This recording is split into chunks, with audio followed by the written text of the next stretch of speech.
Thank you, Ryan. Good morning, everybody. Wow, can you imagine you're stuck with me again on a Wednesday? And today's, what do we always say? What is today? Hump day. So we're going to do this again. For this session, most of the session, the first part of the session actually, we're going to reproduce a training recording that we did some time ago. I think this is the last time we need to do this one. And then we can refresh it at our next multifamily issue training. So we're going to go through this again. It's two parts. It's going to deal with just the outer process on MFPDM, and then it talks about some of the other things that were introduced some time ago on MFPDM. So that's what we're going to go through today, and then we go through some other section about certification and stuff like that. Again, my name is Wade Gale. I work for BNY Mellon as part of the Gen May contract. Working with me today, of course, is Maribel Kanian also. And we are both in the office today, but I decided not to sit with her. I sit away from her. So I'm in a room by myself. And our agenda for today, the multifamily pool delivery module, that of course commonly known as MFPDM. We're going to work in with GenNet, just a certification module. We're just going to show you what happens maybe in the custodian space, and then we're going to check on some resources that we usually go through as we go through the session, so people are aware that you can have documentation if you want to know things on your own.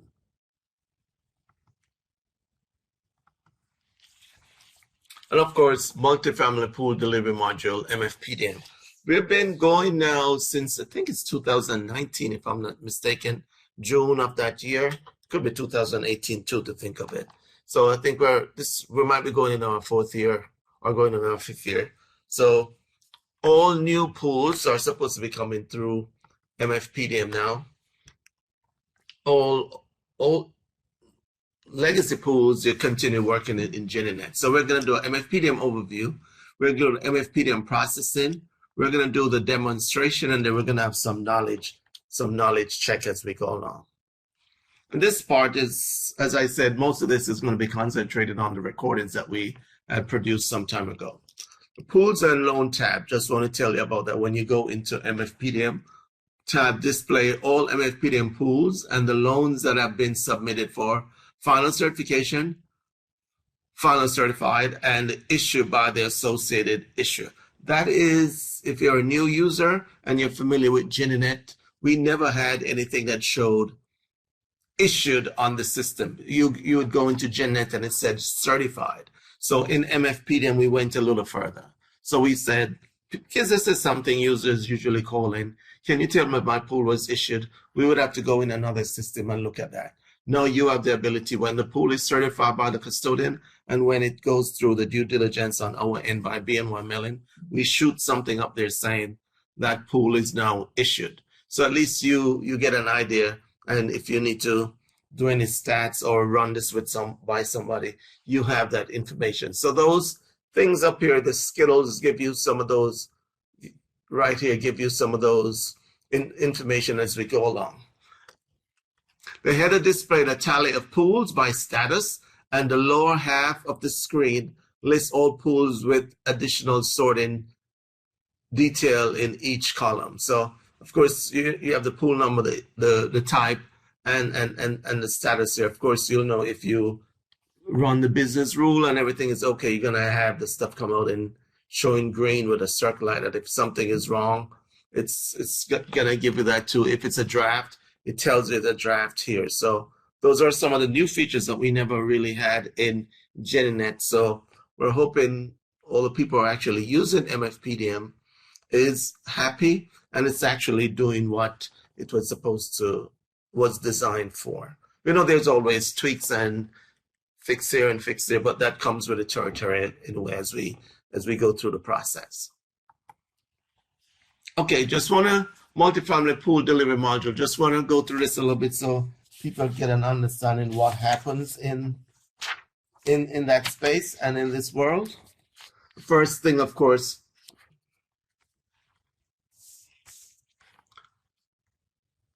The issuer creates new multifamily pool and save and validate.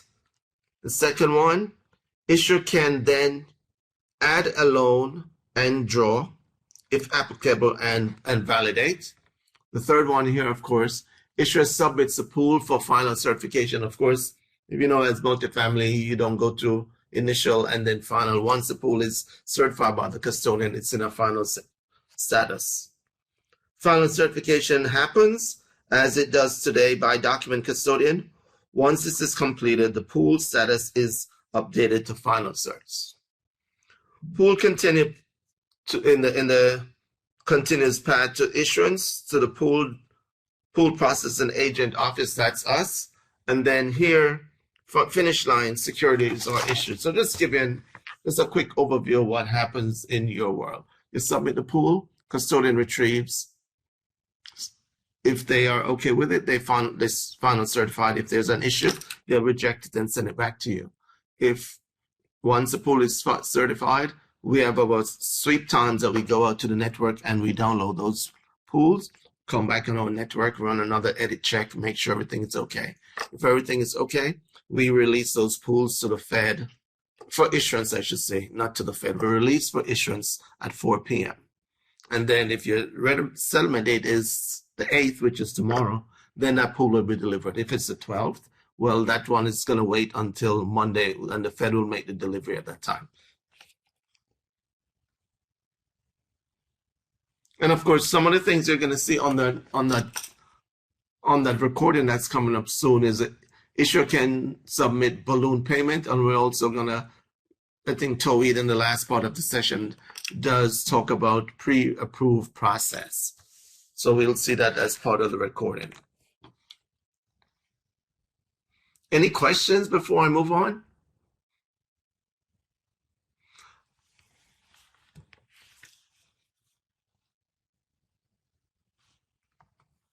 Okay, so we are actually, as I said, we did the video basically in two parts. You're going to hear someone by the name of Jeff, who had worked with us when we were developing MFPDM. So he's going to go through the first piece of it. And then we'll go to another section that when Toeed, then another one of the UAT manager will go through the process of balloon payment and pre-approval. So that's what we have scheduled there for. So if the tape is queued and ready, we can go. Thank you, and we'll talk later. My name is Jeff Janofsky. I'm with the Bank of New York Mellon, and I was with the MFPDM project whenever it was originally developed. So I have pretty good knowledge of the application. Today, what we would like to cover for you includes a refresher of manually adding pools, loans, and draws. We'll continue that with showing the differences for an LM pool type. Next, we will take a look at non-level payments section of a loan. And last from my portion, we'll be discussing how to generate reports in the multiple different ways that we can do so. Once we are finished with that, we will pause and ask for questions. And once we are through with the questions there, I will turn it over to Toeed Ali, who is one of my colleagues here at the bank, and he will discuss the pre-approval requests and the 3 different types and a few other topics as well. So with that being said, I would like to get started into doing a brief demo of entering a construction loan draw, be it the first draw for that particular pool. So Toeed, let's take us into MFPDM. Just want to remind everyone that this is a testing environment, so there may be some discrepancies here and there with what we see. Please do not be alarmed. This is the test environment. So, with that being said, hopefully most of you are familiar with MFPDM. I will go briefly over how to enter a construction loan pool. At the top of the screen for MFPDM on the Pools and Loans page, we have the blue bar that follows us no matter where we go. On the right-hand side, there is an Add Pools button that we can select, and it brings us to a pop-up where you have the option to import pool data via file or to enter pool data manually. So for our case today, we will be entering a pool manually.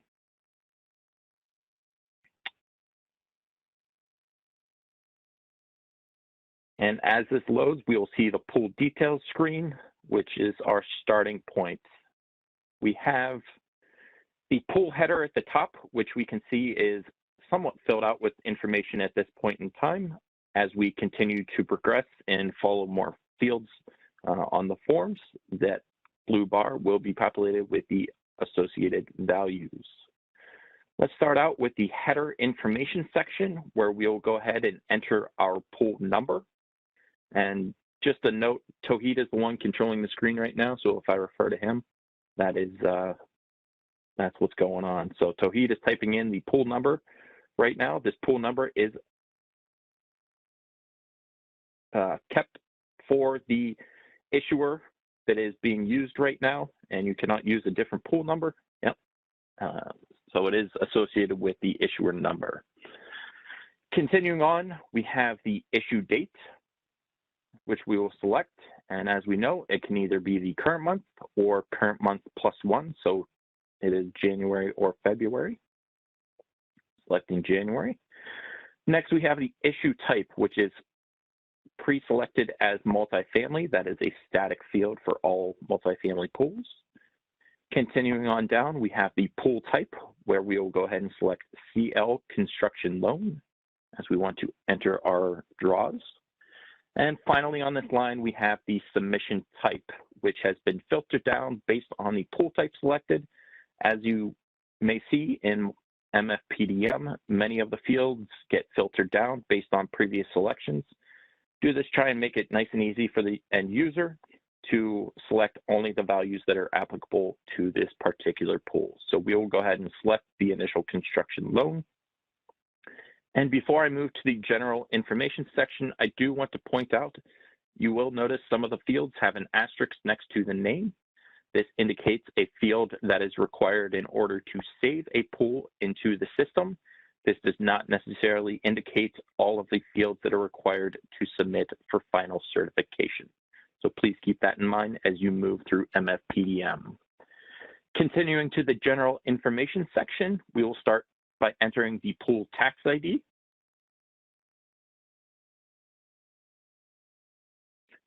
And while Tawhid is entering this information, I will go ahead and touch upon the next field, the initial pay date. As we can see, it has already been populated based on the issue date selected in the category above.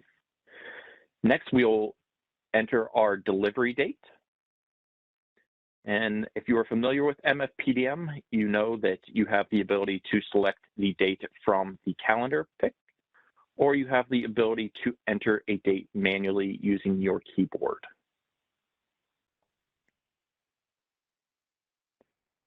Thank you.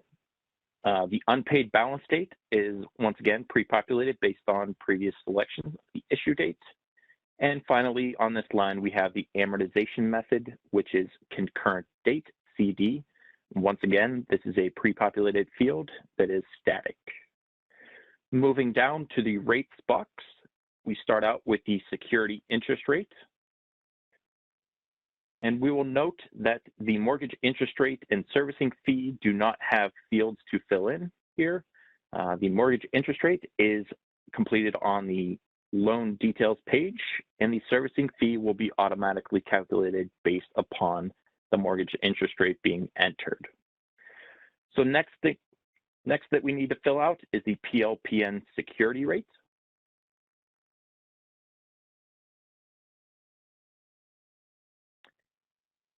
And finally, for the general information section, we will enter the maturity date of this pool.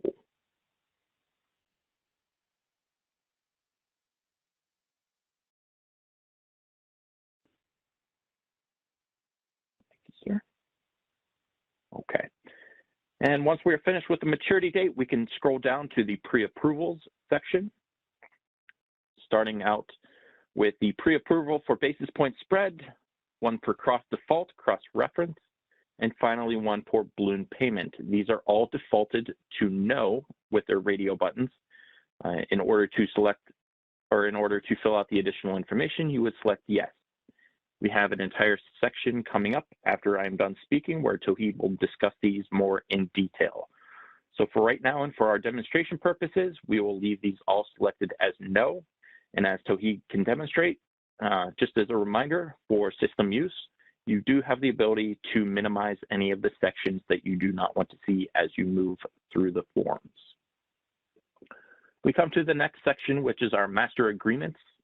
Starting out with our custodian number and name, this field is populated based on what is in your MAMS agreements. Next, if you should have a subservicer for this pool, you would be able to select them from the list. But as we do not have one, we will continue on to the principal and interest account, starting out with the ABA, Federal Routing Number. This is something that you can select from the dropdown, and based on the selection for the ABA number, the account number displayed will be filtered down. Thank you. Moving on down to the escrow accounts, we have a blue button that says add. So let's go ahead and add an escrow account, please. And here we can see, just like with the P&I amount, it is pre-filled out where we can go ahead and select the ABA number. And once again, the account number is filtered down based on the ABA number selected. Next, we'll move to the subscriber section where we have that blue add button again, and we would like to add a subscriber here. So here the drop-down value is almost the same where we have a pre-selected value. We also have the ability to add a new subscriber directly from the form. If you choose the add new option, you do have the ability to save the value to your maintenance so that it can be used at a later point in time. Or you do have the ability to enter the information here and populate it as a one-time value. For our case, we will go ahead and select the first value. Next section, or next field, excuse me, is the description. Should you have a description to go along with this subscriber, you would enter it here, but we will go ahead and skip to the position, which we will enter. And as you note, should you have multiple subscribers, the add button can be used to add additional rows where you would enter your other subscriber position. The totals would be totaled down below so that it would add up accordingly. In our case, we don't want to have another subscriber, so we will go ahead and select the trash can at the end of the row to remove that particular row. Our next section is the 11711B, the certification and agreement form. And for our demonstration purposes today, we will be selecting the second option. Finally, on the pool details page, we do have pool statistics, including the total amounts. So this will list the P&I payment amounts, the UPB amount, and then we have two sections for one for FHA and one for USDA rural development totals, listing both the quantity and the UPB amounts of the loans that match those categories. Finally, in the pool statistics, we have additional information listed as the weighted average interest rate, which would be populated based on the loans entered. With that being said, we are done with the pool details page, so we can go ahead and scroll back up to the top. And as we can notice, we can see some of the information has been populated in the blue bar that we have already entered. So next step up, we'll go ahead and select the Save button in the blue bar. And we will receive notification that our pool has been saved successfully, and a reminder that in order to proceed with submission, you will need to validate the pool. Upon refresh of the screen, we will see another tab added, which is the Loans tab. So we will go ahead and select that tab. And this will take us to a list of loans associated with this pool. As we are entering it for the first time, there are none listed, but we would like to add one for this particular pool. So we will select the Add Loans button on the right-hand side, which will bring us to the loan details page. As we can see, that blue bar follows us no matter where we are. Thank you, Tauhid. So we will start out like we had on the pool details. We do have another general information section where we will start by entering our issuer loan number.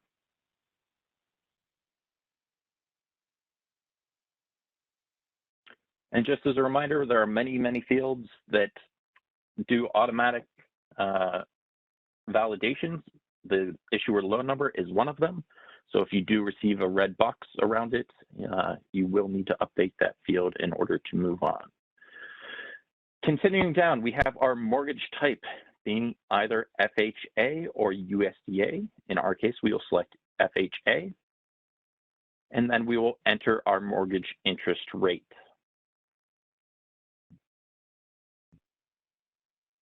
Should this be a balloon payment, in the next section, you would select yes and enter the details.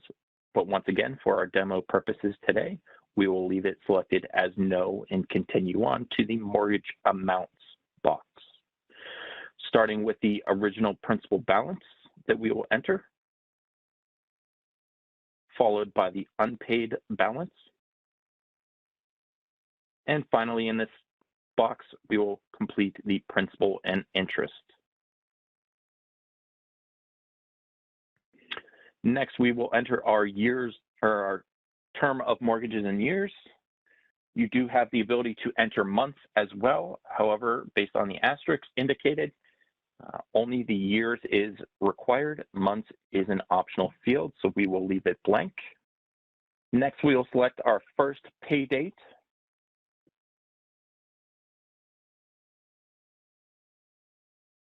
Thank you. And we will enter our last pay date as well.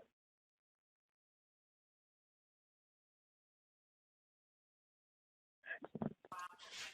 Moving to our next box, we have the mortgage note dates, starting with the loan origination date. And as we can see, this is a good example that the calendar shown displays only those dates. You're going to have to close that one out, Tohi, or bring up the next one. The calendar shows only those dates that are applicable to be selected.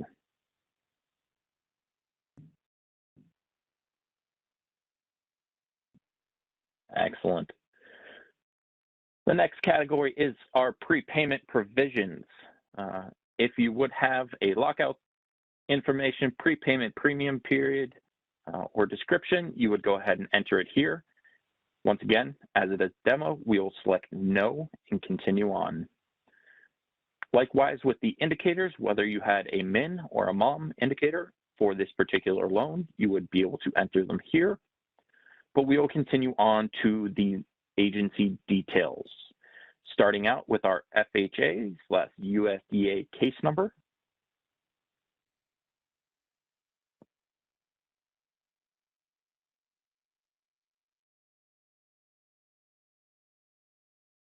Thank you.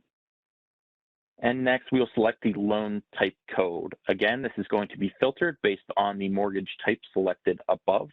So we have FHA multifamily as our loan type code. And finally, for the agency details, we will select the section of the act that applies to this loan. Should there be development costs associated with it, we would have that displayed in the next box. Continuing down, we have the debt service coverage ratio and loan to value ratios. Should those be populated at a later point in time once all information is entered, but we will skip those. We will talk about the annex special disclosures. So we have an identifier field which we can click into, and we will see a list of values. If we go ahead and select one of those values for our demo here, we can see that it populates the full description. The next section is the non-level payment provisions, which functions in the same manner as the annex special disclosures.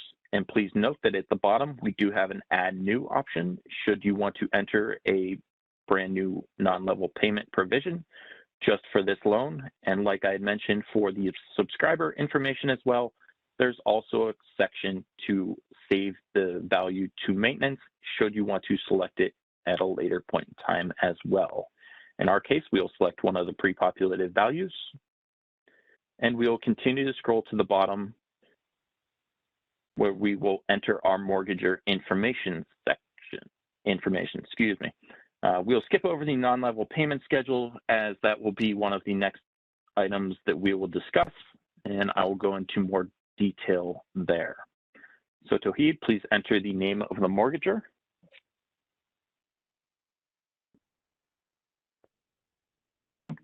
Followed by the property site address.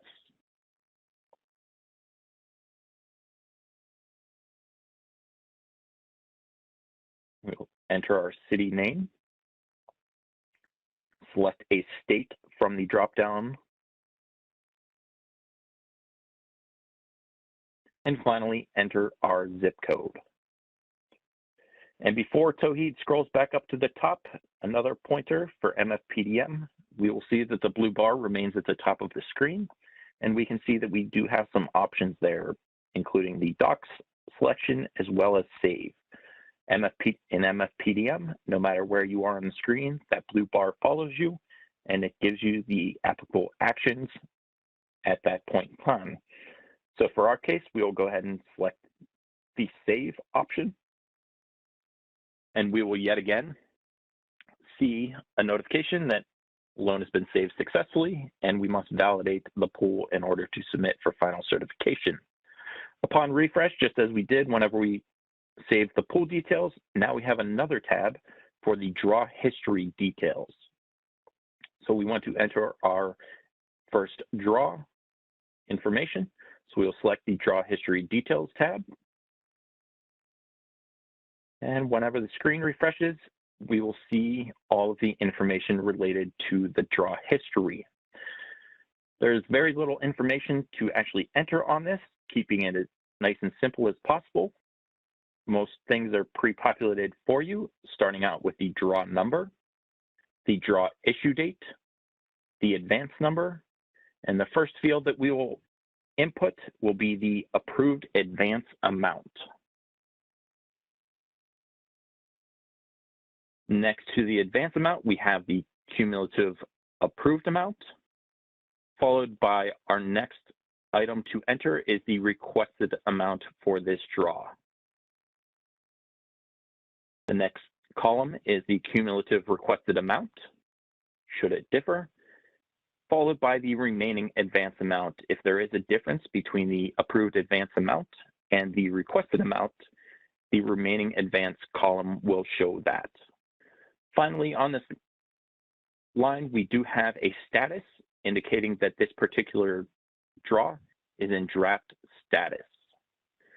Should you have multiple advances for an individual draw, you would go ahead and select the add advance, which will add a new row with a advance number of 2. But in our case, we do not have another advance to enter, so we will select the trash can button once again on the right-hand side to remove that row.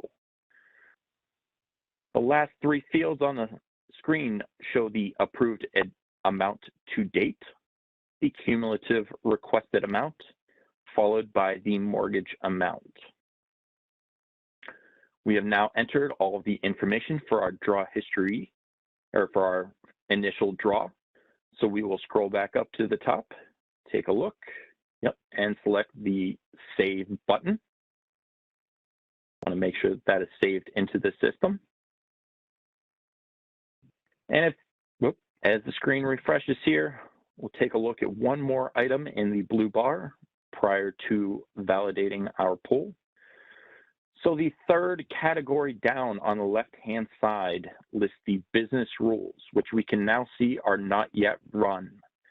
And our pool is in draft status next to the pool number. So we would like to update these fields by validating the information that we have entered for our pool details, loan details, as well as for our draw. So we will select the validate button from the top right-hand side. We will receive that the notice that the pool has been successfully submitted for validation. We can see at the top of the screen that the pool has been locked for editing. MFPDM works by locking the pool so that you can go and perform any other action within the system should you so choose so. As we saw, an indicator pop up in our notifications that the pool had been validated successfully. Yeah, there it is at the top. This one came up quickly. So we can go ahead and view that and see what that pool number was if we want to go directly to that pool, should you have exited out. So once this loads, we can see that the pool has passed the business rules now, which was updated, and we have the ability to submit this pool for final certification. So Tawheed will go ahead and select the Submit button, and we'll receive a confirmation for submission, starting out with the certification, which you have to check, confirm the pool number that you're submitting for final certification, select Continue, and here we will enter our Secure ID information, including the PIN and Secure ID. Please note this is for the authorized signers, and we'll select the Submit button, receive notification that our pool is being processed, and once again, we'll see that the pool is locked for editing. We'll take a moment. Once again, the pool remains locked for editing so that you can do other actions should you so choose. But as we saw the notification come in that it has been refreshed, we'll go ahead and manually refresh the pool using the refresh button. And we will notice at the top of the blue bar the updated pool status. Located next to the pool number, we can now see that the pool has been submitted for final certification. That will take care of the submission of the initial construction loan draw. So next, we'll go back to the pools and loans page, and we'll look for an LM pool that we can use to discuss the non-level payment section, as well as the loan history. So Tawheed has typed in a pool number, we'll select it. It will open with the pool details page.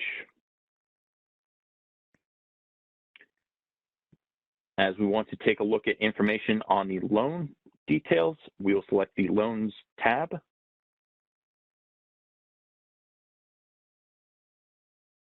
Followed by selecting the loan populated in the All Loans table, which will open the details for that particular loan. And as we can see with this loan details, as it is an LM pool, we will have additional information displayed. Starting out, we can scroll on down to the non-level payment schedule. So this one is obviously a pool that has already been entered into our system, so we're using this as display only. Here we can see that we have one entry for a payment change date with a security rate and interest rate associated with it. And likewise, we have the P&I amount associated with that particular non-level payment schedule entry. This is a future item for those that may not be aware that will modify the payment on into 2027, excuse me. The next section down, we do have our modified loan history, starting out with the entry number, followed by the P&I, the original principal balance, the unpaid balance, the first pay date, the last pay date, and finally the interest rate. As we can see, we had two changes and two entries for this information, and these are past dates that would have occurred outside of the application, which we are now entering whenever we bring the pool into MFPDM. Just as we see for the modified loan history, the non-level payment schedule does allow for multiple entries as well. One final note that I wanted to touch upon for the modified loan history, the information entered there will supersede the information entered above in the loan details, as the information will be taken directly from the modified loan history and populate the information on the loan details so that there is no discrepancy.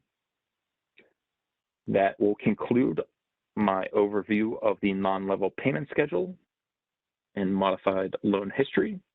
And finally, we will take a look at the reports and forms that you are able to view. Tauhid has scrolled back up to the top where we have our Docs button. Upon selecting the Docs button, we will see the reports and forms that are associated with this particular pool. If we select one of those, such as the 11705, the system will automatically download the form. As we can see on the bottom left-hand side, we will go ahead and select it to open the PDF. The information has been pre-populated based on what is in the system. And you can go ahead and close that out. So that is one way to access the documents that are associated with this particular pool. The alternative is to go back to the Pools and Loans page, where we will see the second option for accessing this information. So if you don't want to go into an individual pool and take a look at any of the documents, on the right-hand side of the rows here, we do have an ellipsis. Selecting the ellipsis brings you to the same value or the same actions that are available within the pool, where you would be able to select from a drop-down. Please note that these documents that are available are dependent upon the pool type as well as the status of the pool. So you may or may not see certain documents depending upon those items for a particular pool. At this point in time, that concludes everything that I wanted to discuss. So I will pause. All right, Wade, that's our first stopping point. Yes, thank you. 1 minute. Okay, thank you. Is there, okay, Tracy, I appreciate you. And see that you're answering the questions for me. That's good. Any other questions or concerns? There's a couple of things that I just wanted to mention. I know Jeff had mentioned like full tax ID numbers. And since 2018, I know users have been having problems sometimes getting those IDs from the Fed. Just to let the group know, you actually can come to us and request EINs for your pools if you have not gotten them from IRS as to do a particular pool. You can send a request to us at genmay1@bn1million.com, and we'll go through the process of creating a temporary ID for you and send it to you so you can actually put that ID in your pool. And of course, but when you do get that tax ID number, you'll have to respond and send it back to us so we can update Ginnie Mae's system with the correct information. And also want to mention something about delivery date. Make sure those are the correct dates you have there, and the person on the other end is looking for the pools on that day. Because what happens sometimes when our Fed settlement group would go out and submit the pools, they'll come back and say, don't know. So that's a decay because the people on the other end are not aware that the settlement, the deliveries are happening today. So just make sure those instructions are set up correctly. So if you say the 7th, we're delivering on the 7th and there's someone on the other end that will receive them. Because if they're not aware of it, they'll send it back to us as a decay.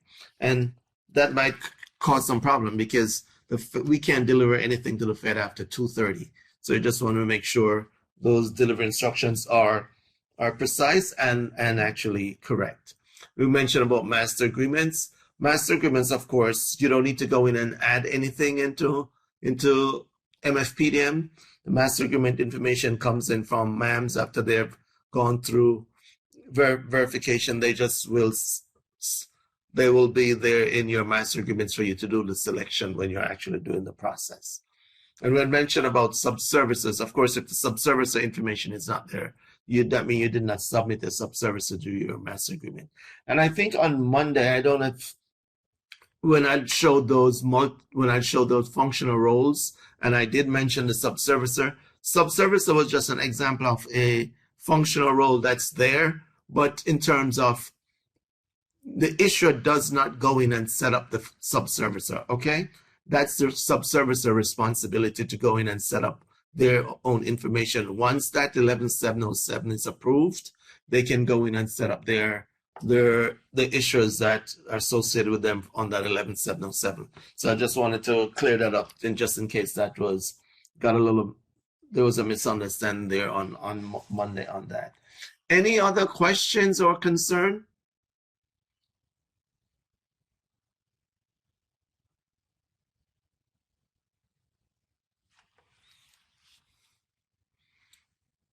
Okay, so let us go into the second half of our recording then. Ryan, it's all yours. And good afternoon, everyone. My name is Tawheed Ali. I'm the UAT test manager at Bank of New York Mellon. And today I'll go over that new pre-approval feature that Melinda just talked about, which is a new addition to MFPDM. So as you all know, currently for the basis point spread, the balloon payment, and or the cross default cross-reference pools, you would need a manual pre-approval by your account executive. Well, now we made it a little bit easier for your workflow, and now you can request those pre-approvals straight through MFPDM.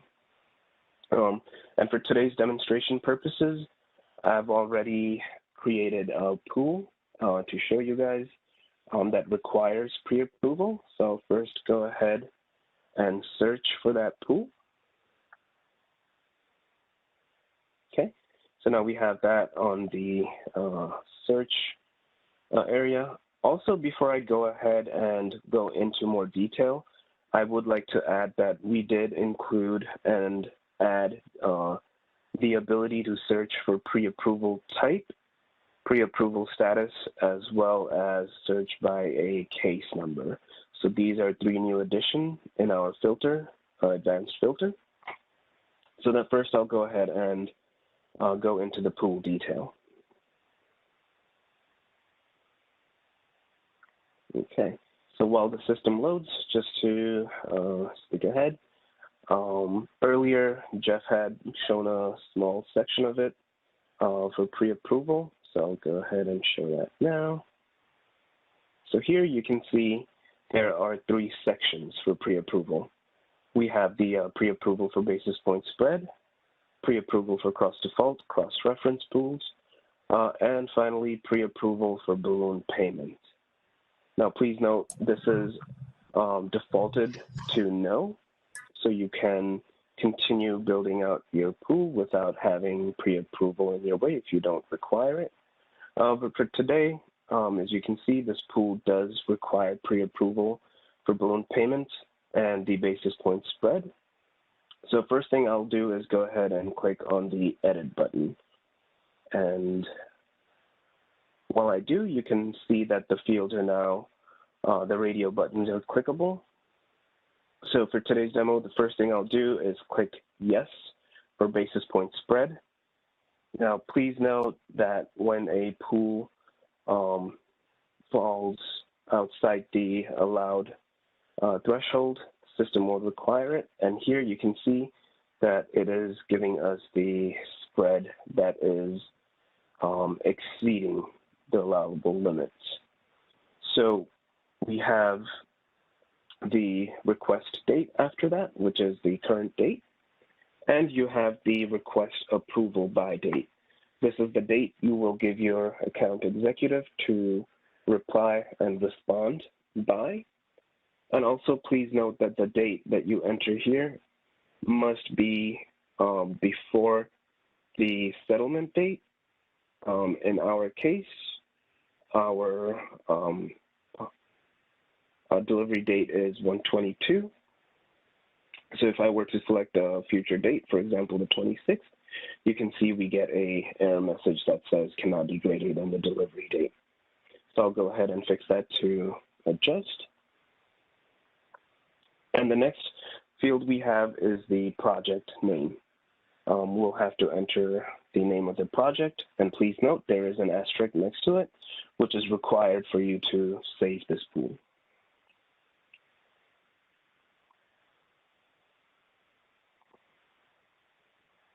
Okay. Next, you have the Upload Documents section. Here, you have the ability to upload a document to send with your pre-approval to your AE. And please note, this is the document that you would manually send to your AE for review or fax. In this case, now we made it a little bit easier and incorporated that upload option into pre-approval. And to do so, to upload a document, you'll go ahead and click Browse. Select the document that you wish to send, click Open, and Upload. And you get a confirmation that the tool is uploaded. And finally, you have the request reason. So we'll go ahead and enter something here.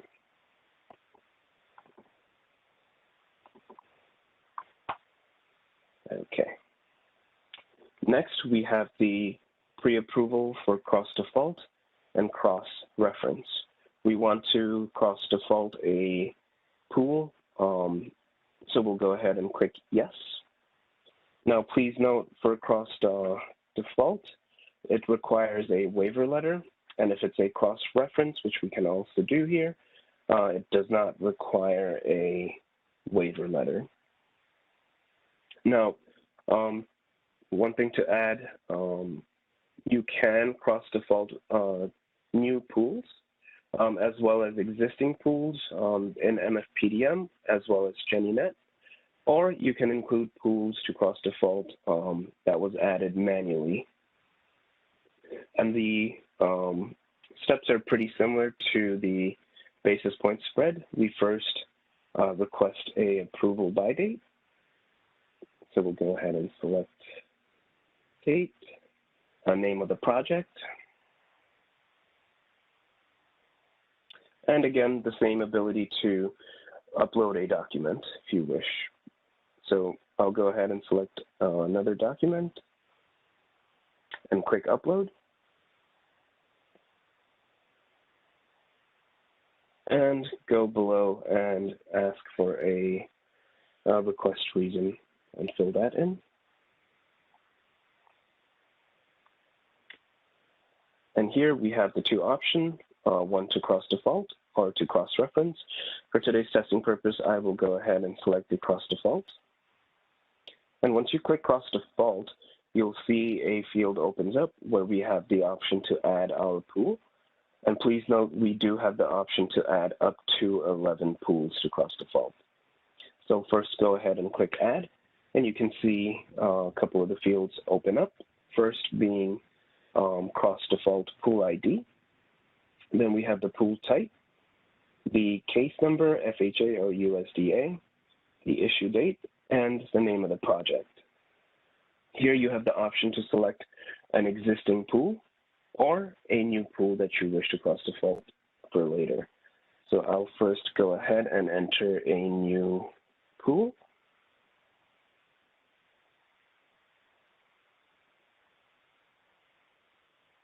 And go ahead and click on the search. So here the system identified that this pool does not exist. This is a new pool. So we'll go ahead and click on Add New. Once we do so, we can select the pool type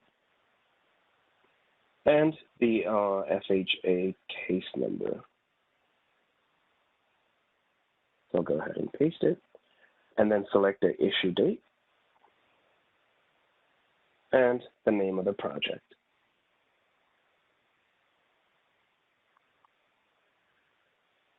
Okay, and also please note, if you do decide to remove it, you do have a trash icon to delete it.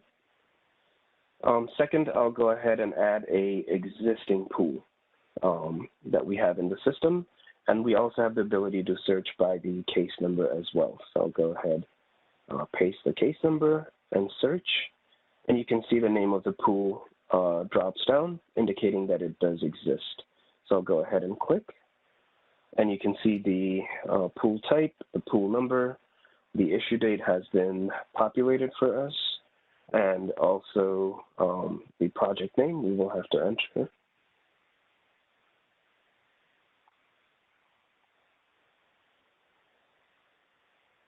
And that finishes adding the pools to cross-default.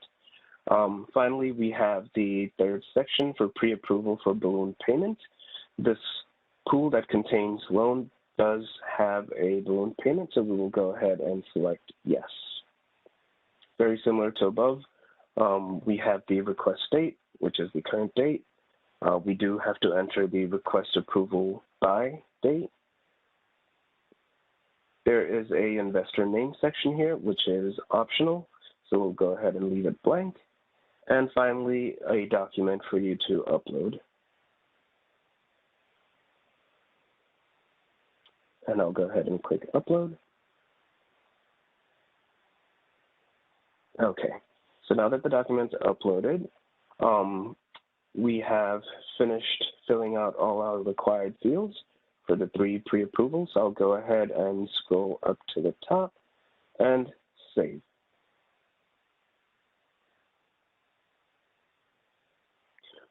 While we wait, one thing to mention, in this scenario, we did have multiple approvals. So when you have more than one type of pre-approval, say 2 or all 3, it'll have to be submitted together, like the way I will show in the system now, to your AE, and the AE will need to respond to all the pending requests at the same time as well. However, if you have one type of pre-approval and it's approved and you need it approved at a later time, you can send that pre-approval again to your AE for them to approve or reject. And another thing to add, when you are creating a new pool, you do have the ability as a part of your pooling workflow and building your pool, you can do this for the next month as well, the 2 months in advance. All right, so now that I've covered that, I have refreshed my page and saved. I'll now go ahead and validate. One thing I want you to keep an eye out for over here is that the new button that will appear once the pool is validated. So I'll go ahead and do that.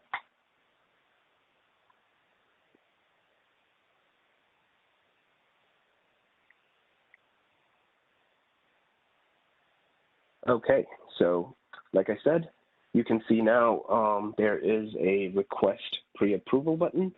Since the pool has been validated, we will go ahead and click request pre-approval.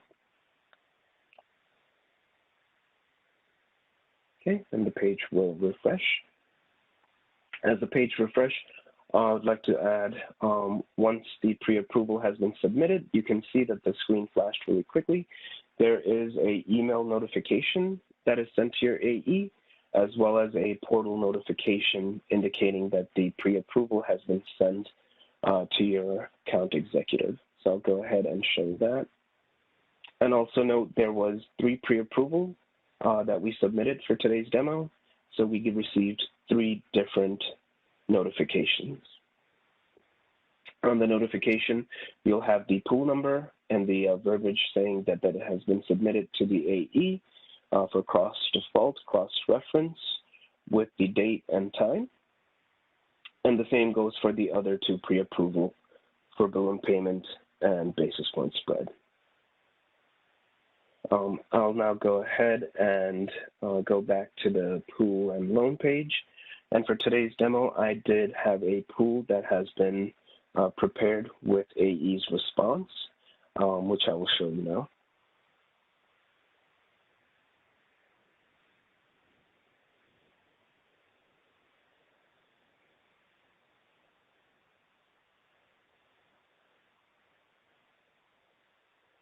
Okay, so this was already approved and rejected for certain fields for pre-approval. So as I scroll down, you can see that the AE rejected for balloon for basis point spread, and for the cross default and the balloon payment, the AE did approve this, and you can see the status over here for cross default. And for balloon payment, you'll see the pre-approval status approved. So that covers the pre-approval demo. I'll now go ahead and show how to generate the waiver letters. So like before, what Jeff showed us for documents, we'll go ahead and click on More. And under Documents, you can see we have the cross default, balloon payment, and non-balloon payment provision waiver letters. So I'll click on one to show you how we generate this. So I'll go ahead and click on the balloon payment. Wait a second. The report will download, and we'll go ahead and open it up.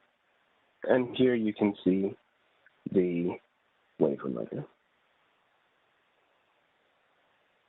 And same goes for the functionality to generate these reports within the pool detail page, as well as the pools and loan page, if you don't wish to go into the detail. And same option, you click on the slider, Docs, and you have the option to generate the reports here as well. Okay, so that concludes the demonstration for pre-approval. All right, Wade, that concludes the second portion of the video. And if you are ready, I will hide this pod and we can get back to the deck. Yes, I'm good. Yes, I'm on. Yes, I know some people might have seen that a couple of times, but in our next session, we're going to do some updates to it. So it's much more current than what we have there. I know there was, Tracy, I want to thank you for taking up the helm and answering some of those questions. I know that Patel, you still had another question to ask about LM. Maybe you can shoot your question and maybe the MFPDM warrior team can answer the question for you. And I also think, was John, you had a question also?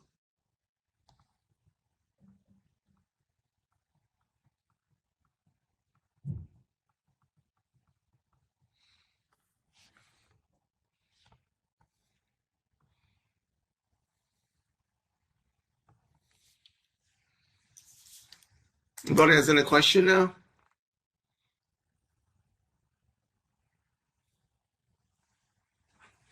I do believe John said he had to step away from this meeting because he had a conflicting call, so I don't think he will be asking any more questions. Oh, that's a bummer. Anybody, any questions or concerns before? I think we're gonna take a break a little bit early, just since we have actually done 1 hour of this already. Want a break and then come back and just do a refresh and go back into the second part of it. Any other questions or concerns?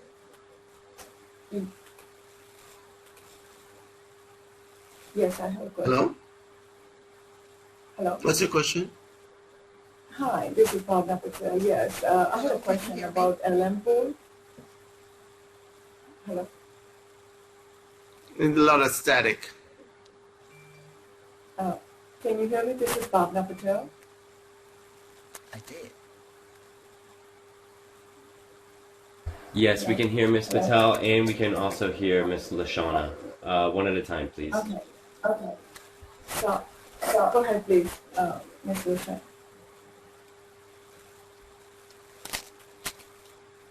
Hello. Yes, Michelle.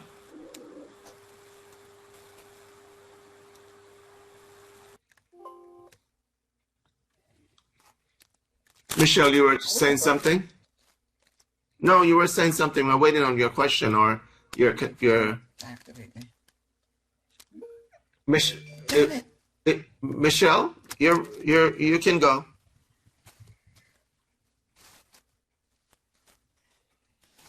Is she on mute?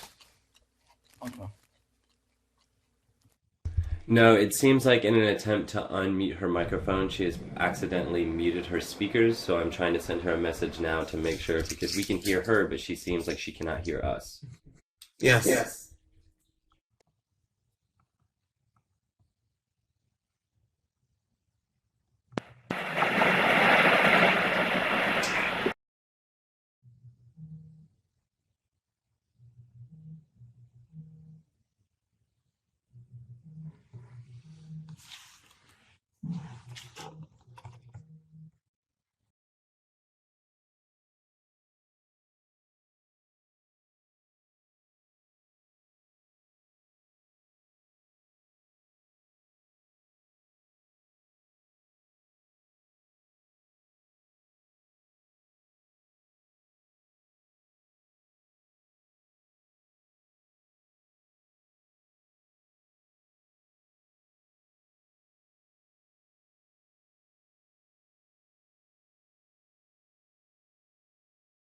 Michelle says she's going to try to get back in. She need to just clarify something. So I'm just going to give her a little bit more time to get back in before we do a break. Okay. Can I ask my question? Sure. Okay.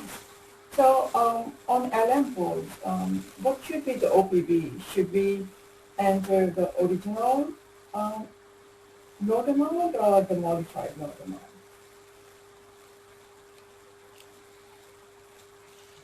Who can answer that question for? What's your name? Bhavna Patel. Patel. Tracy is typing something, so see what Tracy says. Wait, can y'all hear me now? Thank you. Michelle, yes, you can go. Oh, you can finally hear me. Yeah. Okay. First of all, good morning, everyone. Okay. I'm sorry. Everyone's like texting me because they're like, are you trying to speak? Yes. I'm trying to speak. So I wanted to go back and review a couple of the questions. Yes. Okay, if you don't mind. So I know John No. From Merchants, he left. And so I will follow up with him with his question. I know Bhavna, her question, I think she had another question that I think we needed clarification. She's asking about the LM. And then she had about the OPB. So Just the on the LM OPB, pool, what should be the OPB? yes. So on the LM pool, the OPB should be the modified amount. However, please remember when you go to report into RFS, you must switch back to the original note amount so that it will match with FHA.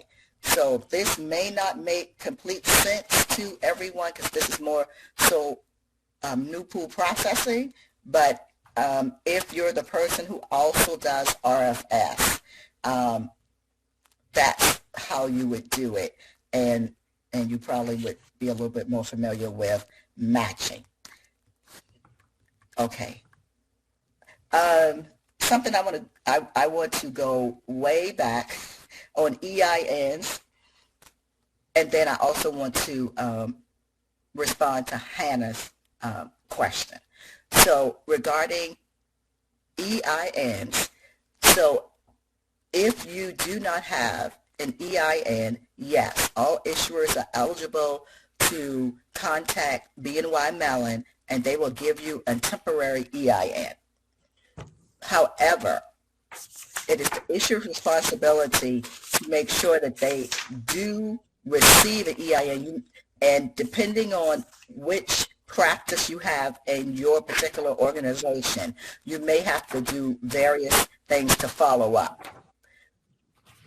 But once you receive that EIN, you need to contact BNY Mellon to give them the EIN, to give them the replacement for the correct EIN, I guess, proper way to say it. But also, please note that Jenny Mae Multifamily Program Office, so that's myself, Jennifer Burke, Patrick Durant, we will follow up on it with issuers after a certain time period if you still have open EINs. So we really need for you to follow up, because if not, then it comes to the program office for us to follow up.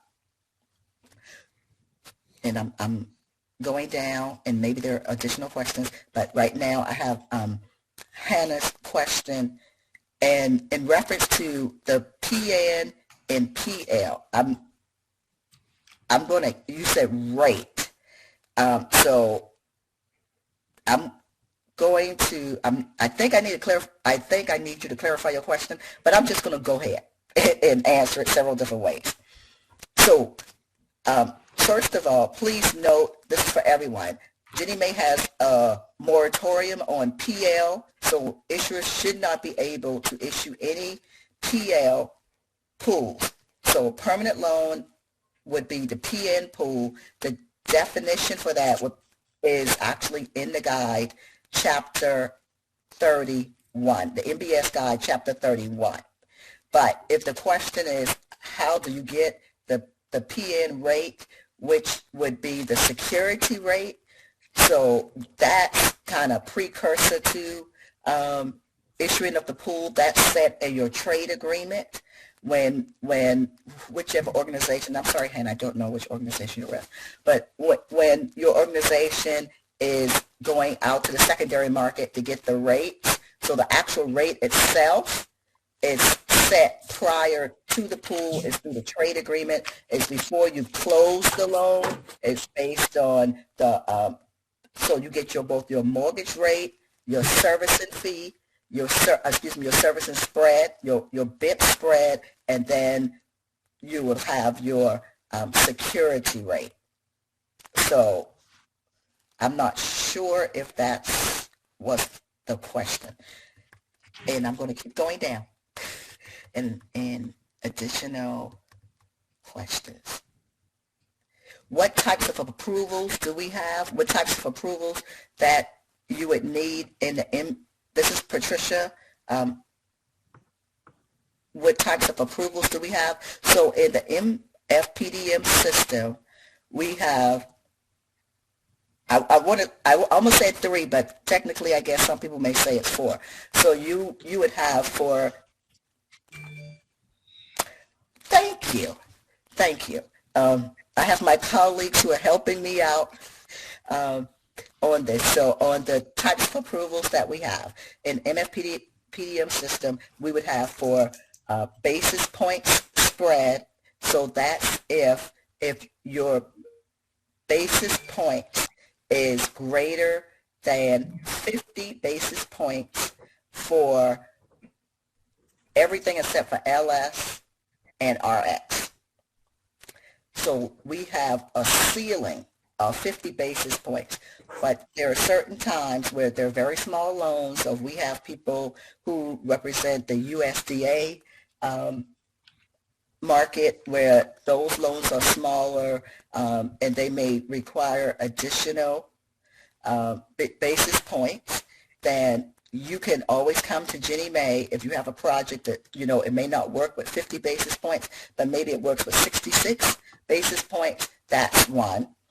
Now, when we talk about the LS pool and the RX, you have a floor of 50 basis points, but maybe you don't need 51 basis points or 50. It works better at 43. Then you would come to Ginnie Mae through the MFPDM system for approval. The next approval really is based on the USDA, which is the balloon payment. So, and then the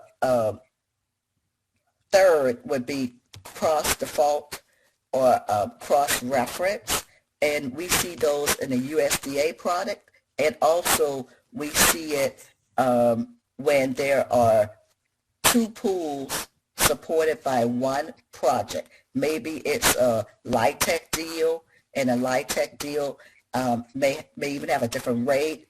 Most likely we see when they will have the LIHTC deal, or if it's a Section 8 deal, affordable deal, where they would have a HAP contract, and the contract is expiring in 15 years, or the LIHTC deal only goes for 15 years or 20. So we split the deal, and so a 2-for-1, those would be cross-reference deals. Also cross-reference may be if you have a project and they have a different wing to, like a hospital, or a different building to an apartment. And I'm so sorry I'm taking so long. So those are, Michelle, don't apologize. It's good information. We appreciate it. okay. Those are the, and I'm just like off the cuff. So those are the areas, the pre-approvals that we have. Okay, so I'm going down. Thank you, Tracy, for answering the first few questions. I really, really appreciate it. Okay. Okay, Bhavna, you have a question about non-level payment? Let's see. Second question about non-level payment. Did we not answer it? I think she might be okay. Okay, so I'm From going to this answer here. Bhavna, I'm going to assume you're okay. If not, we could email you to clarify. Oh, I had to keep going down. I think Anna is good also. Non-level payment calculation. I need more details. Non-level payment calculation. She is getting an error. Bhavna, you are unmuted at the moment if you would like to ask your question. Okay. Oh, Sure. thank you. Hello, Bhavna. How are you doing? Hello. I'm good. Thank you so much. Thank you all. Last week we had one loan, which was one pool, where we had two different payments, and as I said, the business rule passed, but the P&I entered and the P&I calculated on that edit report, they were different amounts. And I called BNI support line, and they said, well, your pool is ready to be submitted because you have the business rule status passed, you can submit the pool. But the system did not take into account the non-level schedule I entered. So I just wanted to draw your attention. I don't know if I need to do something else in the system, but Okay, Bhavna, Can you reach out? Can you reach out to me after the meeting so I can see so I can get an understanding what you're talking about? So did the rule pass, but you got some warning messages? Is that what it is? yes, the warning was, the warning message, and then, there is a P&I entered and UPB entered, and then the second line is P&I calculated. And so the entered amount, P&I entered amount and P&I calculated amount, they are different. Let's send me the information and the pool number so we can talk about it. you're saying there was a... I think you're okay now. So you're saying there was a variance. But, okay, so Bhavna, yes, what Wade said, we're going to look at that. My question is, what is the status of that? Did you securitize that? Yes, it is securitized. Okay, it is. Okay, yes. Wade will follow up with that. Yes, no problem. Okay. Thank you. All right, Wade, I'm going to see what I can do to put myself on mute, but I'm still here. And we can I'm not inviting you again, Michelle. You take up all the time. I'm not inviting you. I'm only joking. Really appreciate your time and effort. This was good information that everybody wants, even myself wanted now. So we really appreciate your time. Okay, everybody, it's what? Let us take a 10-minute break and come back at 11:30 and see. Oh, we're 15 minutes up there. Okay, let's go back at 11:35, and then we can see what we can put up until 12 noon. Thank you for your time and your effort and all the questions. We're much appreciated. So we'll see you in 15 minutes at 11:35. Thank you.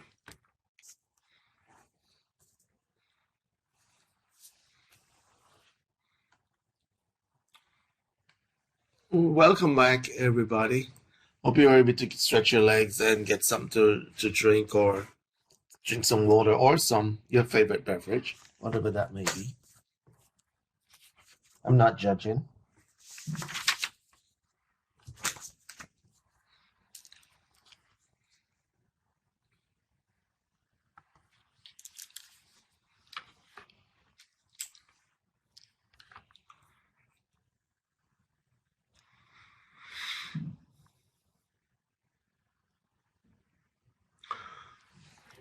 Okay, the next couple of slides in here are just stuff that we went through on the presentation on the MFPDM screens. So I just wanted to make sure everybody's aware there's a MFPDM issuer user manual that you want to use to, if you're not familiar with some of the stuff and you want more information, you can check out the user manual on that. So this is what these slides are about. The My January portal manual, you add a pool, add a loan, add in the balloon payment, added a construction loan draw, applying the business validation on the business rules, viewing forms and reports, pool submission and pool import. We have pool import. Since I've been here, I can't remember if a multifamily issuer did an import via GennyNet, or I know none might have not done through MFPDM, but we have an import file but I think because it's just one loan, most people tend to do the information manual, but we do have an import file if that ever comes to be a part of your process. So that's what these screens are about, just talk about the user manual itself. And this is just some more stuff on SFPDM, the reference card. I did say SFPDM, didn't I? I know I was going to say MFPDM, the reference card, what you can find on the quick reference card. And I always think it's a good thing to have these, especially if there are new people in your space right now, just to give them quick information instead of you go out and give them a full-blown training. You can have them to read these things just to get some information. And of course, nothing beats the MBS guide, of course. Find the chapters and give those new people those chapters to read also. This is just the pool delivery, the pool record, the file layout if you decide to do an import.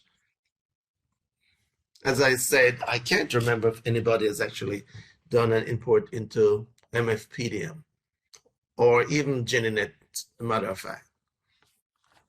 Okay, this is just a screen to show you delete and recall. Since we've been using MFPDM, we've been using the word recall, and delete is really in a different sense now. Because when you delete a pool on MFPDM, you're actually taking the pool off your system. That's the difference now. You set up the pool is in draft, and you said, I'm not using this pool now. I want to take it off completely. That's a delete. It's a full delete. The pool is gone. Now, a recall is you submit something to the custodian. And once it's in a submit status, you can go out as an authorized signer and recall that pool. That's one way. And of course, if the pool was certified by the custodian, you can actually go in and recall that pool up to 12 noon the next day. So that's the difference there. Recall has to do when something is submitted. In this space now, in GennyNet, delete was a little bit different. That's why we have the difference there. So recall in MFPDM, if you submit something, the custodian hasn't done anything on it, and you want to bring it back, that's a recall. If you submit the pool has been certified by the custodian, and it is within reason, you as the issuer can go out and retrieve the pool before 12 noon. You can delete that pool or recall that pool. So recall pools that have not been released or for issuance by the system. That means we have not gotten it in, we have not done our due diligence. If it was at 4 o'clock today, you're trying to recall that pool, it would not work because we would have sent out those pools for issuance already. Delete pools that have not been submitted for final certification. That means currently they're in a status of draft and you want to get those off. So we just wanted to share the difference, because you might hear certain terms as delete and recall. I'm like, I'm not used to recall. I'm used to delete. If you're used to delete, you're old school. All I can say, Okay, let's do a poll and see if we can get this done before we move on. So can we start the poll? Where do I access pools report and the HUD forms? We're giving these people some easy questions. The answers are SFPDM doc menu option, Bloomberg doc menu option, and an MFPDM dot menu option. And of course, I think we're on the right track. It is the MFPDM dot menu option. I think Jeff had showed it in his presentation and also Toyd. Where do I access pool report? Oh, that's the same one. Can we move to the second question?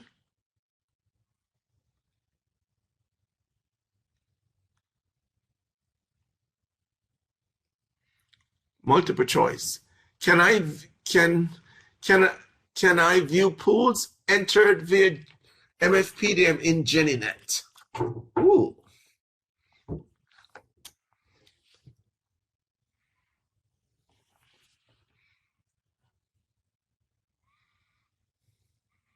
It's a war right here.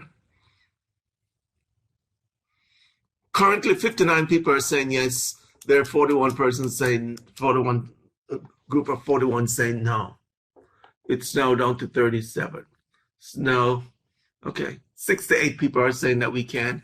Can I view pools entered via MFPDM in GeniNet? The answer is yes. You can actually view the MFPDM pools that are entered in GeniNet. So yes, no, you can view the MFPDM pools entered in GeniNet. It's just there's a section that says MFPDM, and all those pools will show up. Yes. Next question. Which pooling system should I use for pools that have already been delivered in GeniNet?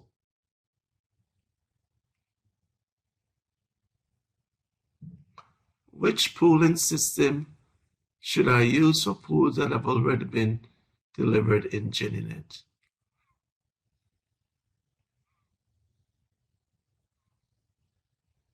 Marble, what is the question here? Or what is the answer?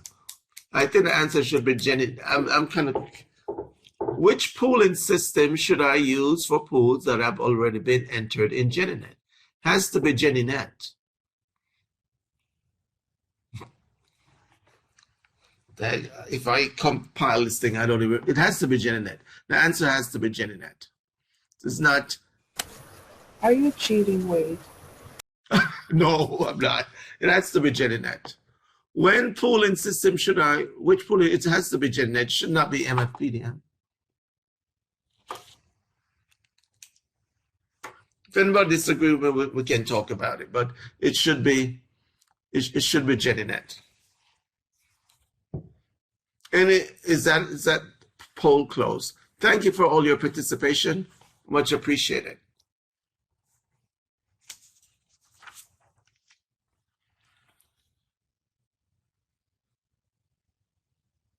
There's another one. Okay. No, skip that. We just did that. Okay, certification module.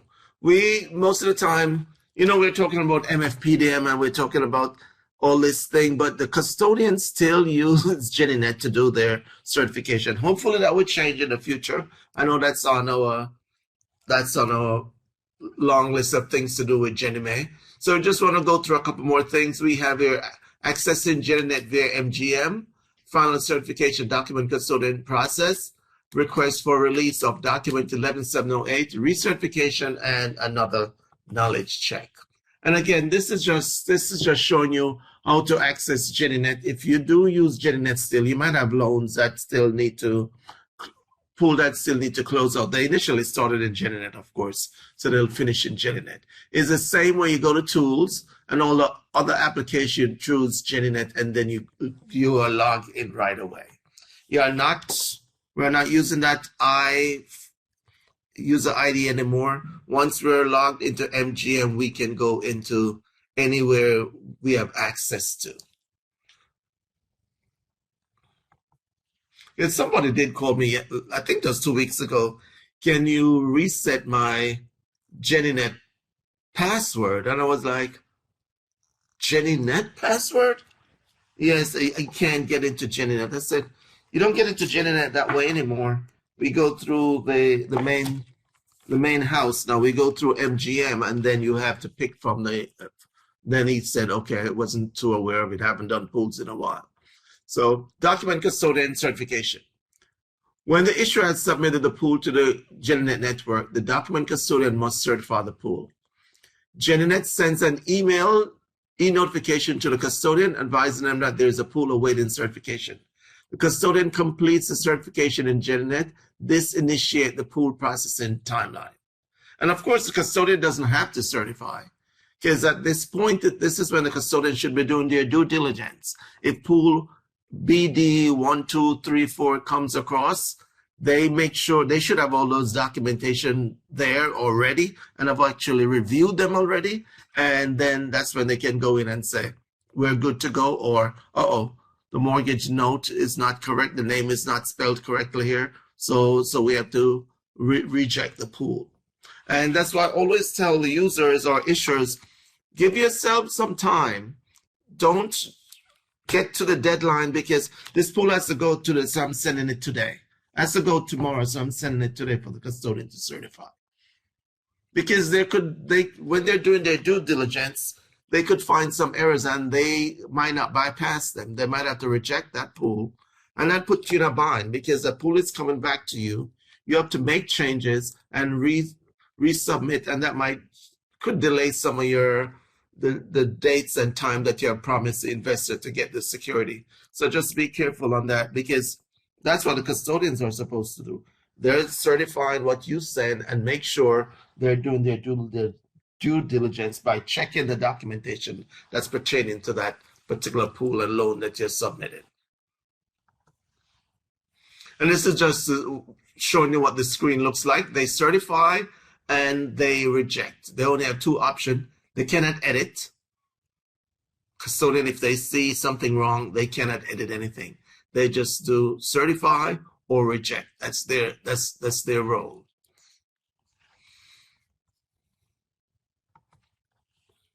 In 11708 request for release of documents.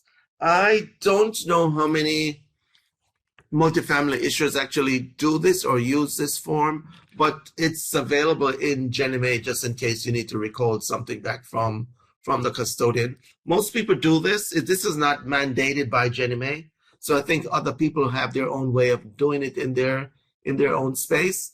But just want to let you know that it's on GenNet in case you need to do a request of 11708, that those documents. It goes through stages. You submit, the custodian accept and say they acknowledge, and from that date you're going to tell them you want to pull the pool information or data at a certain time, and they'll respond back saying yes, they'll send it to you at that time. This is just a tracking system here that you can see all the dates acknowledged when it was sent in GenNet if you decide to use this as part of your process.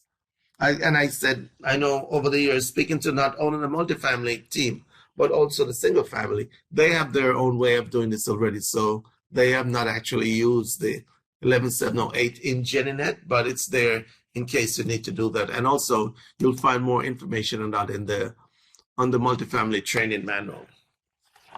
That's the GenNet side of it.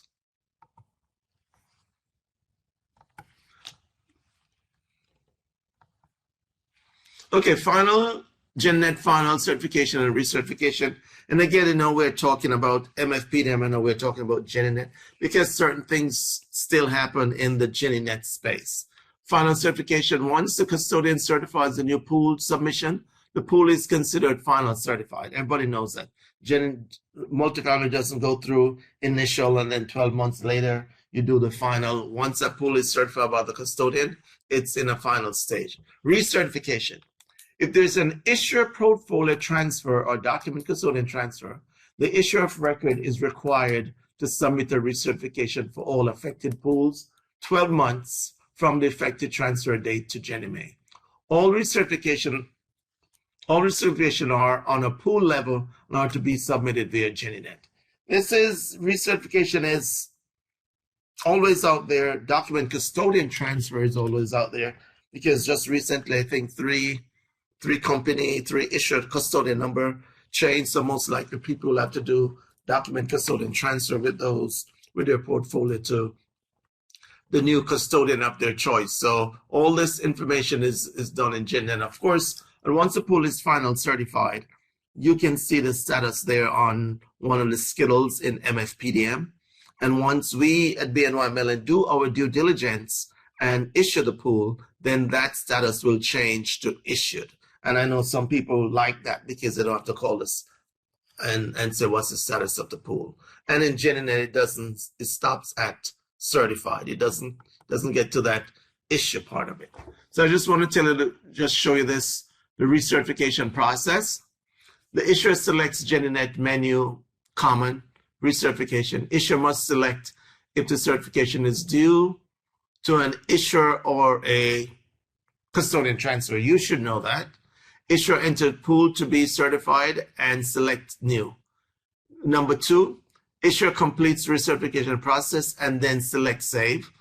Issuer selects, I'm not going to read all of that. So we have the number 2 steps, and then we have the number 3 steps. Issuer select option to submit. Then 4, GenNet sends notification to the custodian that there's a pool to be recertified in GenNet. 5, custodian receive notification that there's a pool to be certified, and then they perform the certification. So that's just giving you like a what really happens in that world. And when you're doing this recertification, make sure that if it's a PN, you're putting in a pool number and an XPN, or if it's a CL, because if the information is not correct and somehow the custodian decides to certify that, it's going to come back on when we're doing our check on GenMA's side, they're going to reject it and say this pool does not exist, or incorrect pool type or issue type. So you just have to be careful. It happens sometime on the single family side because they mix up the X with the MSF or the X with the CSF. So just you're careful when you're doing those, either document custodian transfer or a recertification. This is just what the screen looks like in GenNet if you have not done recertification yet. The issuer recertification and what happens on their end. And this is also on the custodian side, what the system looks like when they're actually doing that. Here it says issuer recertification. If there's anything, it shows up here, and then the issuer would submit, and then it shows up here for the custodian to do their action, which is either reject or go to the next level and do the final certification on this. Or I shouldn't say final certs, I should say do the recertification on that. We have another poll.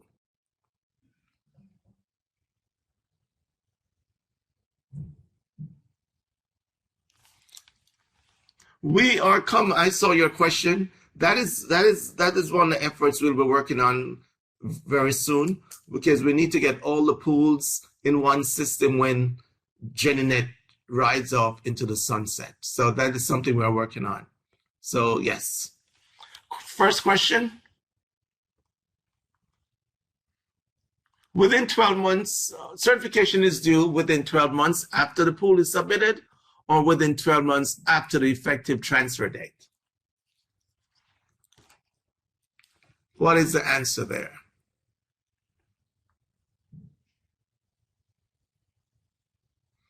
Everybody's on the right track. 81% is good.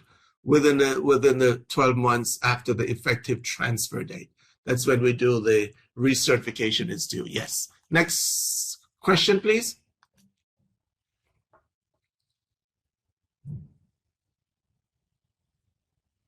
Okay, this is one of them. If you do that 11708 form, there are 5 reasons that you have to choose if you're requesting a document back. Which reason code are not applicable when completing the form 11708 request for release of documents? Paid in full or credit score dropped?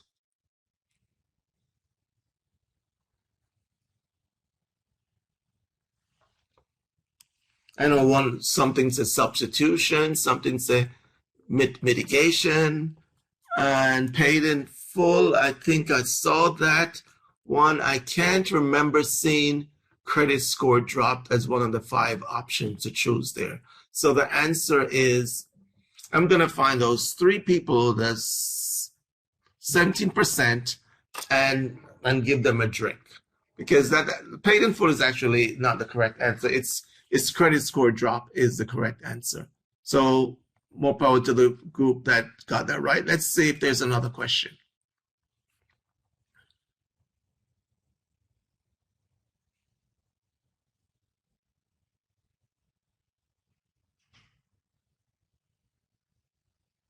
No, Wade, it does not look like there are any more questions at this time.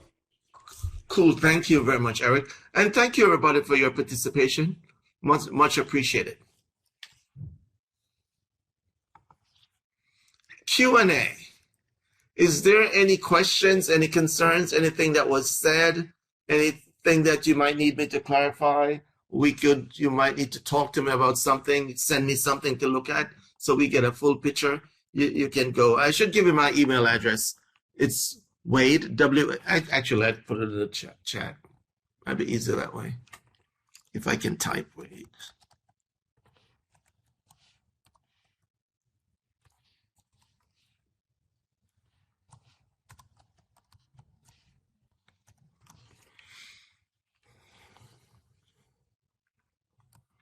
And it's GINNIEMAE1 at BNYMELLON.com.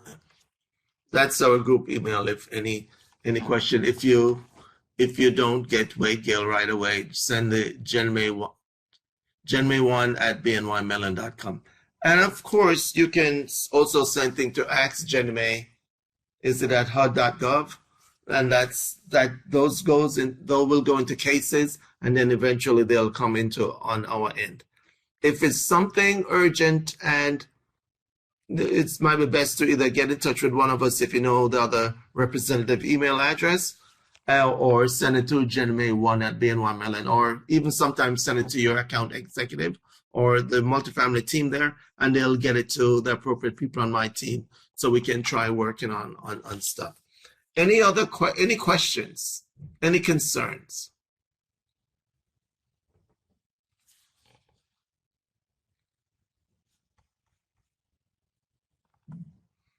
Again, we don't end the program without we go through these resources. It's the same one that we had talked about. If you need MFPDM frequently asked question, FAQ, that might help some people if they're not clear on certain things. We have the MFPDM issuer user guide. We have the GenNet multifamily training guide. And of course, the org admin administrator guide, because a lot of you do have those functions. So you can use the guide as just to help you figure out some of your daily functions there. And if you're not clear, don't hesitate to call Sean, Erica, Pam, or Elizabeth, or myself. And we got some new people on our team, so they're actually in training now, and they'll be coming out of Lake Mary in Florida. So I got some more people that can help with certain issues if you're having it. So we're getting much more people to help with the issues.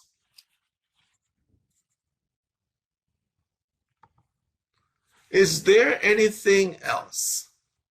Just a couple reminder. Remember, master agreements are due by December 31st, the renewals, I should say. And if you don't renew by December 31st, you have to end up submitting all new documentation for the start of 2023. So if that's not your goal or your aim, get your master agreements in as soon as possible. And I will just ask before we close, Michelle, Jennifer, is there anything you want to say? Thank you, Wade, so much. I just wanted to say thank you to everyone who attended. I know most of you attended on Monday and today, and we will, quote unquote, see you again on Friday. If you have any comments, questions, concerns, please reach out to myself, Jennifer Burke, or Patrick Durant in the program office. We ask that you please be very honest and transparent and diligent on the evaluations.